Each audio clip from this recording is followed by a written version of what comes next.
Bruno Huzan, bonjour. Bonjour. Vous faites partie de Total Immersion ici pour la partie américaine. Oui, en fait j'ai créé Total Immersion il y a 10 ans maintenant en France et ça fait depuis 3 ans que je suis sur Los Angeles. D'accord.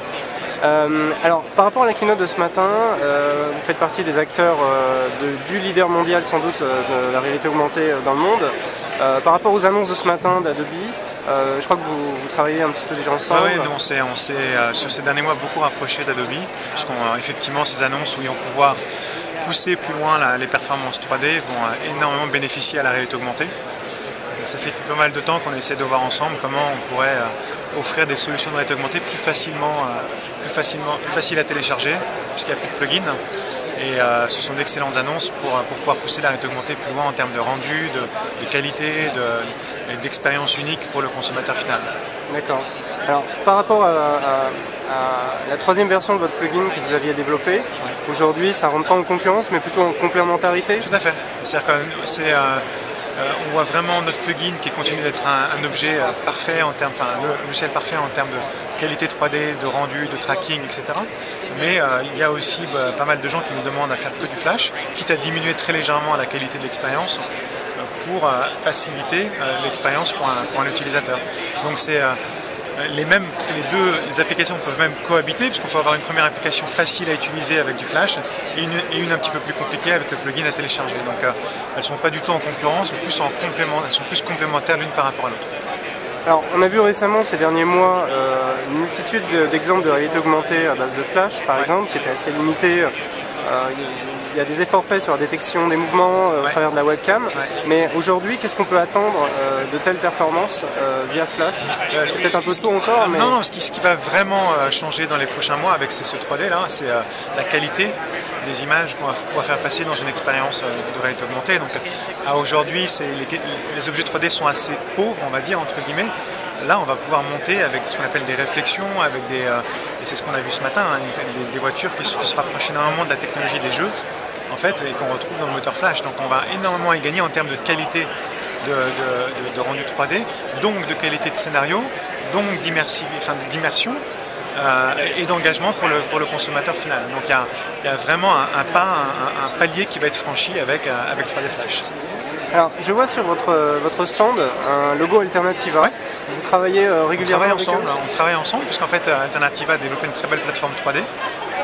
Et donc cette plateforme 3D, couplée à nos algorithmes de computer vision et couplée à du flash, aboutit à tout ce qu'on présente sur ce stand aujourd'hui. Donc ça fait partie effectivement des partenaires sur lesquels on compte beaucoup sur le futur. Alors, au niveau des applications plutôt orientées grand public, par exemple sur le web, quels sont les secteurs qui commencent à s'y intéresser et qui découvrent une nouvelle manière d'approcher leurs cibles et leurs clients? Ça a beaucoup démarré avec le marketing, hein, donc c'est depuis pas mal de temps, nous on travaille beaucoup avec pas mal de marques américaines ou françaises ou autres qui cherchent à développer du marketing interactif à travers la réalité augmentée. Et donc là, ça a été le premier secteur qui a permis à la réalité augmentée de vraiment exploser. Un autre secteur qui vraiment se met en marche en ce moment très rapidement et très prometteur, c'est ce que j'appelle le e-commerce. C'est ce que vous voyez ici, c'est ce qu'on a fait avec Atoll par exemple. C'est pouvoir mettre en situation un consommateur avec le produit qu'il veut acheter online ou même sur son mobile avant même d'aller acheter physiquement le produit. Et ça, c'est vrai qu'on a de plus en plus de demandes dans le e-commerce et le m-commerce pour tout ce qui est mobile. Et je parie que le e-commerce sera un des marchés clés pour le futur de la réalité augmentée. Des lunettes, des chapeaux, des boucles d'oreilles, des colliers, des montres, tout ça, bientôt, ce sera des expériences qu'on pourra vivre en temps réel, online ou sur son mobile. Et sur mobile, justement, le prochain pas de la réalité augmentée, ce sera peut-être des jeux, des simulations? C'est-à-dire qu'à partir du moment où vous avez une qualité de 3D qui monte en puissance, et déjà à partir du moment où vous avez une caméra frontale, ce qui est assez récent pour l'iPhone 4 par exemple, c'est vrai que ça va, ce qu'on appelle unlocker, ça va ouvrir beaucoup de nouveaux marchés. Donc il y a le marché du e-commerce, j'en ai parlé sur la partie mobile, mais effectivement le marché du jeu, qui maintenant que ça commence à devenir plus robuste, il n'y a plus de marqueurs, donc on est dans du markerless tracking, commence à s'intéresser très près à ces technologies-là. Je pense que dans les 12 mois, vous aurez pas mal de jeux data augmentée qui vont apparaître sur Apple Store ou sur les applications Android. Le mobile fait partie d'un vecteur de croissance très important pour la réalité augmentée. Alors au long terme, quels sont les points ou les secteurs qui sont difficiles à approcher parce que la technologie aujourd'hui ne le permet pas?